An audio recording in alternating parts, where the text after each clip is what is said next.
അടുത്തതായിട്ട് പ്രീതി. ശ്രുതി ഹാസന്റെ ക്യാരക്ടർ എനിക്ക് ഈ സിനിമ ഇറങ്ങുന്നതിന് മുമ്പ് ഉണ്ടായിരുന്ന ഒരു എക്സ്പെക്ടേഷൻ എന്ന് പറയുന്നത്, ഈ ക്യാരക്ടറിന് ലോകേഷ് ഒരു ഇന്റർവ്യൂ പറഞ്ഞിട്ടുണ്ടായിരുന്നു, എന്റെ സിനിമകളിൽ ഞാൻ ഫീമെയിൽ ക്യാരക്ടേഴ്സിനെ യൂസ് ചെയ്യേണ്ട രീതി യൂസ് ചെയ്തിട്ടില്ല, അതുകൊണ്ട് തന്നെ പവർഫുൾ ആയിട്ടുള്ള ഒരു വുമണിനെ കാണിക്കും എന്ന് പറഞ്ഞിട്ടുണ്ടായിരുന്നു. ഇതിനകത്ത് ശ്രുതി ഹാസനെയും കൂടെ കാസ്റ്റ് ചെയ്തപ്പോൾ നമ്മൾ ശ്രുതി ഹാസനെ കിട്ടുമെന്ന് വിചാരിച്ചിരുന്ന ഒരു ക്യാരക്ടർ വേറൊരാൾക്കാണ് ഈ സിനിമയ്ക്കകത്ത് കിട്ടിയത്. അത് ഞാൻ പറയാം. ഈ വീഡിയോയ്ക്കകത്ത് പറയാൻ പോകുന്ന സ്റ്റാർട്ട് ടു എൻഡ് വരെയുള്ള എല്ലാ കാര്യങ്ങളും എൻ്റെ ഒപ്പീനിയൻ മാത്രമാണ്. നമ്മൾ ഈ വീഡിയോയിൽ പറയാൻ പോകുന്നത് സ്പോയിലർ ഉണ്ടാവും. നിങ്ങൾ സിനിമ കണ്ടിട്ടില്ല എന്നുണ്ടെങ്കിൽ നിങ്ങൾ കണ്ടിട്ട് ഒന്ന് കാണാൻ ശ്രമിക്കുക കേട്ടോ. ശ്രുതി ഹാസന്റെ ക്യാരക്ടറിനെ കുറിച്ച് പറയുകയാണെങ്കിൽ, ഈ ക്യാരക്ടറിനെ തുടക്കത്തിൽ ഇൻട്രൊഡ്യൂസ് ചെയ്യുന്ന ഒരു സ്ഥലമുണ്ട്. സത്യരാജിന്റെ ക്യാരക്ടറിനെ മരിക്കുന്ന സീനിൽ ദേവ വരുന്ന സമയത്ത്, ആ മാലയൊക്കെ കൊണ്ടുവന്ന സമയത്ത് പൊട്ടിത്തെറിച്ചുകൊണ്ട് എണീച്ച് വരുന്ന ഒരു സിനിമയ്ക്കുള്ളിൽ ഒരു ക്യാരക്ടറിനെ ഇൻട്രൊഡ്യൂസ് ചെയ്യുന്ന സമയത്ത് ആ ക്യാരക്ടറിന്റെ ഏറ്റവും ഇമോഷണൽ അങ്ങേ അറ്റത്ത് നിൽക്കുന്ന സിറ്റുവേഷനിലാണ് ആ ക്യാരക്ടറിനെ കാണിക്കുന്നതെന്നുണ്ടെങ്കിൽ കണ്ടുകൊണ്ടിരിക്കുന്ന ഓഡിയൻസിന് കൂടുതൽ എക്സ്പെക്ട് ചെയ്യാൻ പോകുന്നത് ഈ ക്യാരക്ടറിന്റെ പാസ്റ്റിൽ ദേവ എന്ന ക്യാരക്ടറുമായിട്ട് എന്തെങ്കിലും ഒരു ഇഷ്യൂ, അതായത് സത്യരാജ് വഴി എന്തെങ്കിലും ഒരു ഇഷ്യൂ ഉണ്ടായിരിക്കാം, അത്രയും വലിയൊരു ഇഷ്യൂ ആയിരിക്കാം, ആ ഇഷ്യൂവിന്റെ പേരിലായിരിക്കാം സത്യരാജിന്റെ ക്യാരക്ടറിന് ഇങ്ങനെ ഒരു അവസ്ഥ എത്തിയത് എന്നുള്ള രീതിയിൽ നമ്മൾ തിങ്ക് ചെയ്യും. നോർമലി ഇരുന്ന് തിങ്ക് ചെയ്യുന്ന കാര്യമാണ്. ഒരു കോമൺ ഒരു വ്യൂവർ എങ്ങനെയാണ് ചിന്തിക്കുന്ന ആ രീതിയിൽ ചിന്തിക്കും. ആ റീസൺ കിട്ടിയില്ല എന്നുണ്ടെങ്കിൽ ഈ ക്യാരക്ടർ ഇവിടെ ഫ്ലോപ്പാണ്. അല്ലെങ്കിൽ ഇത്രയും ചൂടാവാൻ വേണ്ടിയിട്ടുണ്ടാവേണ്ട ഒരു റീസണും ഇല്ലല്ലോ. സിനിമയ്ക്കകത്ത് എന്താണ് സംഭവിച്ചത് അത് തന്നെയാണ് സംഭവിച്ചത്. ഈ ക്യാരക്ടർ ഈ ഒരു പോർഷൻ മാത്രം ഇത്രയും വലിയ ചൂടാവുന്നുണ്ട്.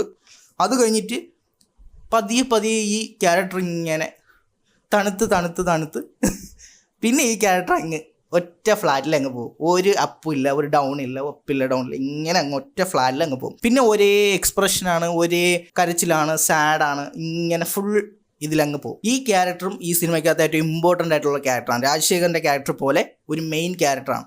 പക്ഷേ ഈ ക്യാരക്ടറിനും എന്താണ് പാസ്റ്റ് എന്നോ അല്ലെങ്കിൽ ഈ ക്യാരക്ടർ എന്തുകൊണ്ട് ഇത്രയും ദേഷ്യപ്പെടേണ്ട ആവശ്യം എന്നുള്ള ഒന്നുമില്ല.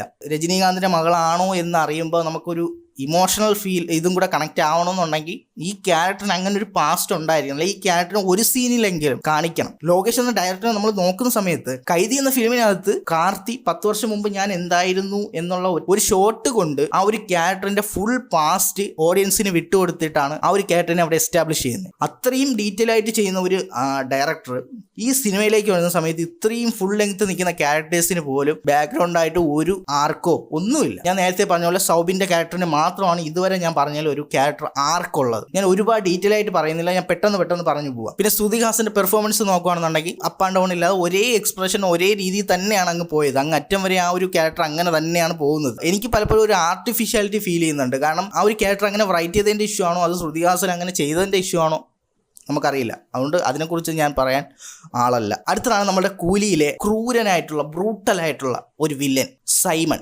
നാഗാർജുന. ഈ ബ്രൂട്ടൽ എന്നുള്ള വേർഡിന് പകരം സ്റ്റൈലിഷ് എന്നാക്കാം. ആ ഒരു സ്റ്റൈലിഷ് വില്ലനായിട്ടാണ് ഇതിൽ പ്രസന്റ് ചെയ്തിരിക്കുന്നത്. കുറച്ച് ഡാൻസ് കളിക്കാനും അത് ചെയ്യൂ ഇത് ചെയ്യൂ ഓർഡർ ഇടാൻ വേണ്ടിയിട്ടല്ലേ ഒരു ലീഡർ എപ്പോഴും ഇത് ചെയ്യാറ്. അതേ രീതിയിൽ തന്നെയാണ് ഈ ക്യാരക്ടറിനെ ഇതിനകത്ത് പ്രസന്റ് ചെയ്തിരിക്കുന്നത്. പക്ഷേ ഈ ക്യാരക്ടർ അങ്ങനെ വെറും റൂൾ ചെയ്യുന്നെങ്കിൽ ആ ക്യാരക്ടർ പറയാൻ അനുസരിക്കണമെന്ന് നമുക്ക് തോന്നണ്ടേ? അങ്ങനെ തോന്നുന്നില്ല. അത് ആ ക്യാരക്ടറിനെ എഴുതി വെച്ചിരിക്കുന്ന രീതിയാണ്, അല്ലാതെ ക്യാരക്ടറിനെ മേക്ക് ചെയ്തിരിക്കുന്ന രീതിയല്ല. ഈ ക്യാരക്ടറിന്റെ പാസ്റ്റിന് ഒരു പവർ ഉണ്ടായിരുന്നു. പക്ഷെ ആ പവർ എവിടെയോ കണ്ട് നല്ല പരിചയം എന്ന് പറയുന്ന 2 ഡയലോഗിൽ തീർന്നു. സ്വന്തം അച്ഛനെ അടിച്ചു കൊന്ന ആളിനെ അവന് അറിഞ്ഞുകൂടാ. അപ്പൊ ഈ ക്യാരക്ടറിന്റെ ഒരു ഇത് മനസ്സിലാക്കാമല്ലോ. അതിൽ കൂടുതലൊന്നും ഈ ക്യാരക്ടറിനെ കുറിച്ച് നമുക്ക് പറയാനില്ല. പിന്നെ നാഗാർജുന എന്ന ആക്ടറിന്റെ ഒരു സ്വാഗും ലുക്കും അതൊക്കെ ആസ്വദിക്കാം എന്നുള്ളതിനപ്പുറത്തേക്ക് ആ ഒരു ക്യാരക്ടർ വൈസ്, ഞാൻ ഇവിടെ പറയുന്നത് ക്യാരക്ടർ വൈസ് ആണ്, ഒരു ആക്ടർ എന്ന നിലയ്ക്കല്ല പറയും. അത് ഞാൻ ഒന്നും കൂടെ എടുത്ത് പറയാണ്. That's my opinion only. Okay, ദേവയായിട്ടൊരു ഫൈറ്റ് ഉണ്ട്. ആ ഫൈറ്റ് കാണിക്കുന്ന സമയത്ത് എനിക്ക് ആ ഒരു ഇത് ഫീൽ ചെയ്യില്ല, ഒരു കൺവിൻസിങ് ഫീൽ ചെയ്യില്ല അവർ തമ്മിലൊരു ഫൈറ്റ്. കാരണം നാഗാർജുന എന്ന ക്യാരക്ടറിന്റെ ഏജും ദേവാര ഏജും കൂടെ തമ്മിൽ ഒരു എന്താ പറയുക, ദേവയ്ക്ക് വേണ്ടി നാഗാർജുനയുടെ ക്യാരക്ടർ കുറച്ചൊന്ന് പമ്മി ഇടിയുണ്ടാക്കുന്ന പോലെയാണ് ഫീൽ ചെയ്തത്. ക്യാരക്ടർ നൈസായിരുന്നു, പക്ഷേ ക്യാരക്ടറിന് ഒരു ബാക്ക് സ്റ്റോറിയോ ഒരു ബാക്ക് ബോണായിട്ടൊന്നുമില്ല, അത്രേ ഉള്ളൂ. അടുത്തതാണ് ഞാൻ നേരത്തെ പറഞ്ഞ ശ്രുതി ഹാസന് കിട്ടേണ്ടിയിരുന്ന തിരിച്ച് എക്സ്പെക്ട് ചെയ്ത് തിരിഞ്ഞു പോയ ആ ഒരു ക്യാരക്ടർ വരുന്നത് കല്യാണി രജിത റാം. ഈ ആക്ട്രസിനെ ഇതിന് മുമ്പൊന്നും ഞാൻ കണ്ടിട്ടില്ല. കല്യാണി എന്ന് പറഞ്ഞ ക്യാരക്ടറാണ് ഞാൻ എക്സ്പെക്ട് ചെയ്തത്. ശ്രുതി ഹാസൻ ഇത്തരത്തിലൊരു ക്യാരക്ടർ ആയിരിക്കും എന്ന് കരുതിയിരുന്നത്. ഈ സിനിമയ്ക്കകത്ത് ഞാൻ പറഞ്ഞു നേരത്തെ സൗബിന്റെ കാര്യം പറഞ്ഞ സമയത്ത് ഒരു ക്യാരക്ടറിന് ഒരു ആർക്കുള്ള ക്യാരക്ടേഴ്സ് എടുക്കുകയാണെന്നുണ്ടെങ്കിൽ ഫസ്റ്റ് സൗബിൻ, സെക്കൻഡ് ഈ പറയുന്ന ക്യാരക്ടർ, ഇവർ രണ്ടും തമ്മിലുള്ള കോമ്പിനേഷൻ ആയാലും കല്യാണി എന്ന ക്യാരക്ടറിനുള്ള ഒരു ആർക്കായാലും ഈ ക്യാരക്ടർ തുടക്കത്തിൽ കാണിക്കുന്ന സമയത്ത് ഒരു പാവം ഒരു കുട്ടിയായിട്ടേ നമുക്കും തോന്നുള്ളൂ. ആ ക്യാരക്ടർ അങ്ങനെയാണ് വരുന്നത്. ഈ ക്യാരക്ടറിനെ മാത്രമായിട്ട് തിങ്ക് ചെയ്യുന്ന സമയത്ത് ബെസ്റ്റ് ആയിട്ട് തന്നെയാണ് ആ ക്യാരക്ടർ എഴുതി വെച്ചിരിക്കുന്നതും ആ ക്യാരക്ടർ ഡെവലപ്പ് ചെയ്തിരിക്കുന്നത്. പക്ഷേ ഈ സിനിമയിലകത്ത് സ്ക്രിപ്റ്റിൽ അവിടെ ലോജിക്കൽ മിസ്റ്റേക്കും കാര്യങ്ങളും ഉള്ള ഈ സ്ക്രിപ്റ്റിൻ്റെ അകത്ത് ഈ ക്യാരക്ടർ ഒട്ടും സൂട്ടല്ല. ഈ സൗബിന്റെ ക്യാരക്ടറും ഈ കല്യാണിയുടെ ക്യാരക്ടറുമാണ് എനിക്ക് ഈ സിനിമയ്ക്കകത്ത് കുറച്ചെങ്കിലും ആ ഒരു ക്യാരക്ടർ വൈസും പെർഫോമൻസ് വൈസും ഒരു കൺവിൻസിങ് ഫീൽ ചെയ്ത ഈ രണ്ട് ക്യാരക്ടേഴ്സിനെ തമ്മിലാണ്. ഇവർ ഈ ഒരു പ്രശ്നത്തിലായതിനു ശേഷം ഇവർ തമ്മിൽ ഡിസ്കസ് ചെയ്യുന്ന കാര്യങ്ങളൊക്കെ പെർഫെക്റ്റ് ആയിട്ട് ഒരു ആർക്ക് വന്നിട്ടുണ്ട്, ഒരു ചേഞ്ച് വന്നിട്ടുണ്ട്. സ്റ്റാർട്ടിൽ കാണുന്ന ക്യാരക്ടർ അല്ല കല്യാണിരത്, എൻഡിൽ വരുന്ന സമയത്ത് പേഴ്സണലി ഈ സിനിമയ്ക്കകത്ത് കുറച്ചെങ്കിലും ഒന്ന് വർക്കായ ക്യാരക്ടേഴ്സ് ഇവർ രണ്ടുമാണ്. അർജുൻ ഒരു അപ്പാവി പിടിച്ചൊരു ക്യാരക്ടറിനെ പോലെയാണ് പ്രസന്റ് ചെയ്തിരിക്കുന്നത്. നോർമലായിട്ട് പോകുന്നു, എൻഡിലും ആ ക്യാരക്ടർ അതേ രീതിയിൽ തന്നെ വന്ന് എൻഡാവുന്നു. സ്വന്തം മകനെ കൺമുമ്പിൽ വെച്ച് കുത്തിക്കൊല്ലുന്ന ആ ഒരു സൗബിൻ്റെ ആ ഒരു ഇത് കാണണം. ആ ഒരു സീനിൽ പോലും വീഡിയോ കോളിലൂടെ അവിടെ കുറേ ടി വിയിൽ കണക്ട് ചെയ്ത് വെച്ചുകൊണ്ട് അതൊക്കെ എന്ത് ലോജിക്കാണ് ആ ഒരു സമയത്ത്. ആ ഒരു ഷോട്ടിൻ്റെയൊക്കെ ആവശ്യം എന്താണെന്ന് പോലും പലപ്പോഴും ചിന്തിച്ചിട്ടുണ്ട്. നമുക്ക് ഈ ഒരു സിനിമയെക്കുറിച്ച് ഇത്രത്തോളം നെഗറ്റീവ് വരാനും കൂടെ ഒരു റീസൺ, ഈ സിനിമയുടെ ട്രെയിലർ ഇറക്കി വിട്ട സമയത്ത് ഇതിൽ കാണിച്ചിരുന്ന ഓരോ വിഷ്വൽസും, ആ ചെയറിൻ്റെ വിഷ്വൽ ആയാലും ഈ CCTVയിലെ ഇത്രയും വിഷ്വൽസ് ആയാലും കൺഫ്യൂഷൻ ഉണ്ടാക്കുന്ന ഏറ്റവും ഇതായിട്ട് പറയാനുള്ളത് അമീർ ഖാൻ 2 കണ്ടെയ്നേഴ്സിൻ്റെ അവിടെ ഇങ്ങനെ നിൽക്കുന്നതും വേറെ ഏതോ ഒരു സിനിമയാണ് എന്ന് പറയാൻ വേണ്ടിയിട്ട് നമ്മളെയൊക്കെ പ്രേരിപ്പിച്ച്, അല്ലെങ്കിൽ നമ്മൾ ആ രീതിയിൽ സ്റ്റോറി മെനഞ്ഞെടുക്കാനുണ്ടായ മെയിൻ റീസൺ ഈ പറയുന്ന അനാവശ്യമായിട്ടുള്ള അല്ലെങ്കിൽ ഒരു ഷോട്ടിലൊക്കെ കാണിക്കുന്ന വിഷ്വൽസിനെ എടുത്ത് ഈ ട്രെയിലറിനകത്തൂടെ കാണിച്ചതാണ്. ആ ഒരു CCTV ഒക്കെ കാണുന്ന സമയത്ത് നമ്മൾ വേറെ ഏതോ വേൾഡിലാണെന്നൊക്കെ ആയിരിക്കും തിങ്ക് ചെയ്യുന്നത് ആ ട്രെയിലർ വെച്ച് കണക്ട് ചെയ്യുമ്പോൾ. എന്നിട്ട് ഞാൻ ആ സിനിമയുടെ ട്രെയിലർ വെച്ച് പറഞ്ഞത് ഇമോഷൻ സൈഡ് മാത്രം എടുത്തു വെച്ചിട്ടാണ് ഞാൻ ആ ഒരു കാര്യം അങ്ങനെ പറഞ്ഞത്. ആ കാര്യം മാത്രമേ ഈ സിനിമയ്ക്കകത്തുള്ളൂ, വേറെ ഒന്നും ഈ സിനിമയ്ക്കകത്തില്ല. അങ്ങനെ ഇടുന്നത് എന്തുകൊണ്ടാണ്? ആ പടത്തിന് ആ ഒരു രീതിയിലുള്ളൊരു ഹൈപ്പ് ക്രിയേറ്റ് ആവാൻ വേണ്ടിയിട്ടാണ്. പെട്ടെന്ന് ആ ആൾക്കാർ പിറ്റേ ദിവസം ആ സിനിമ എന്തെന്ന് അറിയാൻ വേണ്ടി പോയി കാണും, അതിന് വേണ്ടിയിട്ടും കൂടിയാണ്. ലോകേഷ് പല ഇൻ്റർവ്യൂസിലും ഇതൊരു സ്റ്റാൻഡ് ലോൺ ഫിലിമാണെന്ന് ഇങ്ങനെ ലോകേഷ് പറയുന്നുണ്ട്, ലോകേഷ് മാത്രം. പക്ഷെ ആൾക്കാരത് വിശ്വസിക്കില്ല എന്ന് ലോകേഷിനും അറിയാം, എല്ലാവർക്കും അറിയാം. കാരണം എന്താണെന്ന് വെച്ചാൽ ലോകേഷ് ഇതിന് മുമ്പും ലിയോയെക്കുറിച്ച് ഇതുപോലെയൊക്കെ തന്നെയാണ് പറഞ്ഞതെന്നുള്ള എല്ലാവർക്കും അറിയാം. സ്റ്റാൻഡ് ലോൺ ഫിലിമാണെന്ന് പറഞ്ഞ് അവസാനം ഇത് LCU ആക്കും, അങ്ങനത്തെ ഒരു പരിപാടിയാണ്. എന്നാൽ ഈ കൂലി സിനിമയിലെ ടെക്നീഷ്യൻസ് ഇന്റർവ്യൂ കൊടുത്ത സമയത്ത് ഒരാൾ പോലും പറഞ്ഞില്ല ഇത് സ്റ്റാൻഡ് ലോൺ ഫിലിമാണെന്ന്. ആരെങ്കിലും ഒരാൾ പറഞ്ഞിട്ടുണ്ടായിരുന്നെങ്കിൽ ഈ സിനിമ അപ്പോഴേ ആൾക്കാർ വിട്ടനെ ഇത് LCU ആണ് എന്നുള്ളതൊക്കെ ചിന്ത ആ സമയത്തെ വിട്ടനെ. ഇവരുടെ അടുത്തൊക്കെ ഈ ക്വസ്റ്റ്യൻ ചോദിക്കുന്ന സമയത്ത് ഇവർ പറയുന്നത് പോലും ഇതൊരു LCU ഫിലിം അല്ലെന്ന് എനിക്ക് ഉറപ്പിച്ച് പറയാൻ പറ്റില്ല, നിങ്ങൾ ഫിലിം പോയി കാണൂ എന്നാണ് പറഞ്ഞത്. ആ സ്ഥാനത്ത് അവർ ഇതൊരു സ്റ്റാൻഡ് ലോൺ ഫിലിമാണെന്ന് ഏതെങ്കിലും ഒരു ടെക്നീഷ്യൻ പറഞ്ഞിട്ടുണ്ടായിരുന്നെങ്കിൽ അന്ന് ആ ഒരു അൺവാണ്ടഡ് ആയിട്ടുള്ള LCU ഹൈപ്പും കാര്യങ്ങളൊക്കെ ആൾക്കാർ കൊടുക്കൂല്ലായിരുന്നു, അത് അപ്പോഴേ അത് വിട്ടേനെ. മാർക്കറ്റിംഗ്. അടുത്തതാണ് നമ്മളുടെ ഉപേന്ദ്രയുടെ ഖലീഷ. ഒരിക്കലും എക്സ്പെക്റ്റ് ചെയ്തില്ല. ഈ ആക്ടറിൻ്റെ മറ്റൊരു സിനിമകളും ഞാൻ കണ്ടിട്ടില്ല.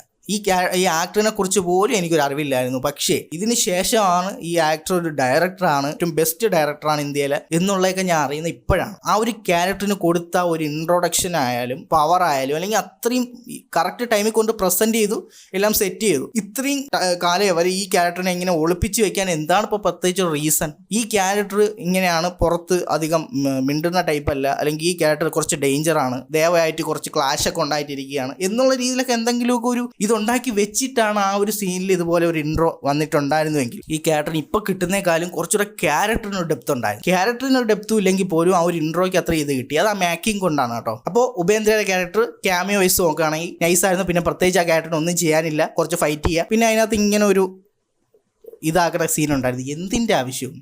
ആ ക്യാരക്ടറിൻ്റെ പകുതി ആ ഒരു ഓറയും അല്ലെങ്കിൽ പവറും അവിടെ നഷ്ടപ്പെട്ടു, ഒരു അടിമയായിട്ട് അങ്ങ് മാറി. പിന്നെ നമുക്ക് ദേവയുടെ മുകളിലേക്ക് തിങ്ക് ചെയ്യാൻ പറ്റില്ല. ദേവ എവിടം വരെ പോകുന്നു അതിൻ്റെ താഴേക്ക് ഈ ഒരു ഉപേന്ദ്ര ക്യാരക്ടർ നമുക്ക് കൂടുതൽ ഇമാജിൻ ചെയ്തെടുക്കാൻ പറ്റുള്ളൂ. ഞാൻ എൻ്റെ കാര്യമാണ് പറയുന്നത്. ഒന്നും കൂടി പറയാണ്, ഇത് എൻ്റെ ഒപ്പീനിയൻ മാത്രമാണ്.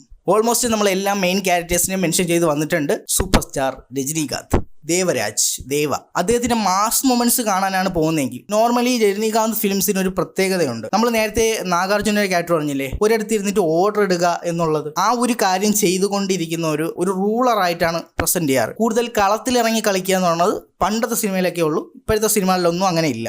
ഈവൻ ജയിലർ വരെ അത്തരത്തിൽ പ്രസന്റ് ചെയ്തിട്ടുള്ള ഒരു ആക്ടറിനെ ലോകേഷ് കുറച്ചും കൂടി ഒരു ക്യാരക്ടർ ഇമ്പോർട്ടൻസ് കൊടുത്ത് ചെയ്തിരിക്കുന്ന ഒരു സിനിമയാണ് ഇത്. ഇൻട്രൊഡക്ഷൻ കൊടുത്ത് പുറത്ത് വന്നു കഴിഞ്ഞാൽ പിന്നെ ഈ ക്യാരക്ടർ നോർമലാണ്. ഈ ക്യാരക്ടർ നോർമലായിട്ട് പെർഫോം ചെയ്ത് ഇങ്ങനെ പോകും. ഈ പറഞ്ഞ ക്യാരക്ടർ ആർക്കുണ്ടല്ലോ അതാണ്, അത് ഈ ക്യാരക്ടറിനുണ്ട്. ഇന്റർവെല്ലോട് അടുത്ത് എത്തുന്ന സമയത്ത് ഈ ക്യാരക്ടർ കയറി അപ്പാവുന്നു, ഒറ്റ പോക്ക് പോകുന്നു. ഫ്ലാഷ് ബാക്ക് ഒഴിച്ച് ബാക്കി രജനീകാന്തിനെ കാണിക്കുന്ന ആ ഒരു പോർഷൻസിലെല്ലാം നമ്മൾ കേട്ട് മടുത്തതുപോലൊരു ഫീൽ വരുന്നുണ്ട് ആ ഒരു സോങ്സ്. പക്ഷേ ആ ഒരു ഇൻട്രോയും ഒക്കെ നൈസായിരുന്നു, ബെസ്റ്റായിരുന്നു.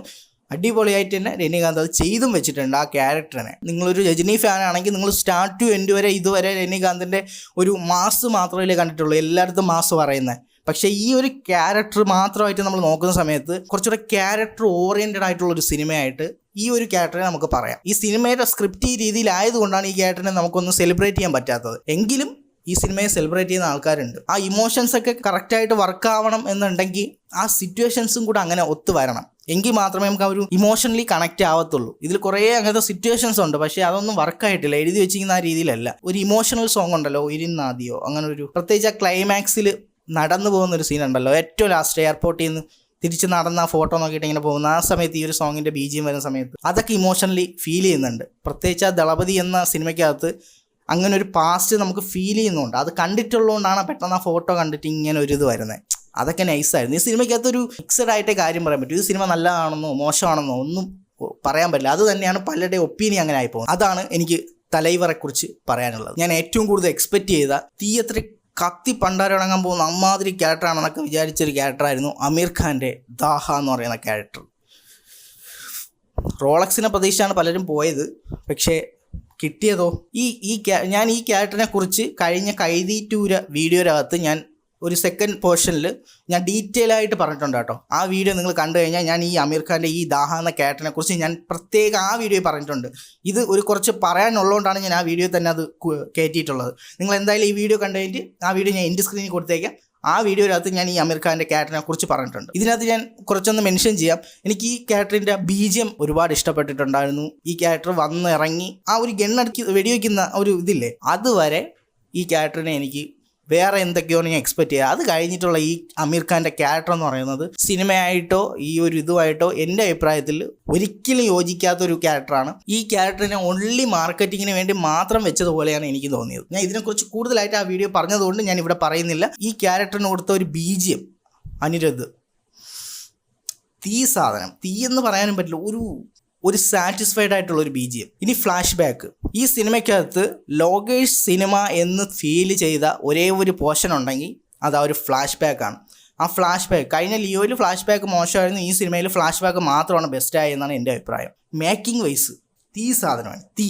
പ്രത്യേകിച്ച് ഓഡിയോ വരെ അവർ ആ രീതിയിൽ അതിനെ ബ്ലെൻഡ് ചെയ്തു. പഴയകാല ഒരു സിനിമ കാണുന്ന രീതിയിൽ ബ്ലെൻഡ് ചെയ്തു. കൈദിയിലൊക്കെ ആ ഒരു അവിടെ ഇരുന്ന് ഒറ്റ രീതിയിൽ സംസാരിക്കത്തില്ലേ ഫ്ലാഷ് ബാക്ക് പറയുന്ന, അതുപോലെ പറയുന്ന ഫ്ലാഷ് ബാക്ക് കൂടുതൽ വർക്കാവാനൊരു റീസണും കൂടി ഉണ്ട്. കാരണം ഞാൻ തിങ്ക് ചെയ്യുന്നത് എങ്ങനെയായിരിക്കും എന്നുള്ളത് ഞാൻ കഴിഞ്ഞ കൈദി 2 വീഡിയോയിൽ പറഞ്ഞിട്ടുണ്ട്, എങ്ങനെയാണ് ഞാൻ ആ ഫ്ലാഷ് ബാക്കിനെ തിങ്ക് ചെയ്ത് എടുത്തതെന്ന്. പക്ഷെ നിങ്ങൾ ആ ഫ്ലാഷ് ബാക്ക് കൈദി 2 പറയുന്ന വെച്ച് തിങ്ക് ചെയ്യുന്ന സമയത്ത് ഡിഫറൻ്റ് ആയിരിക്കും നിങ്ങളുടെ ഒരു POV. നിങ്ങൾ വേറെ രീതിയിലായിരിക്കും നിങ്ങൾ ചിന്തിക്കുന്നത്.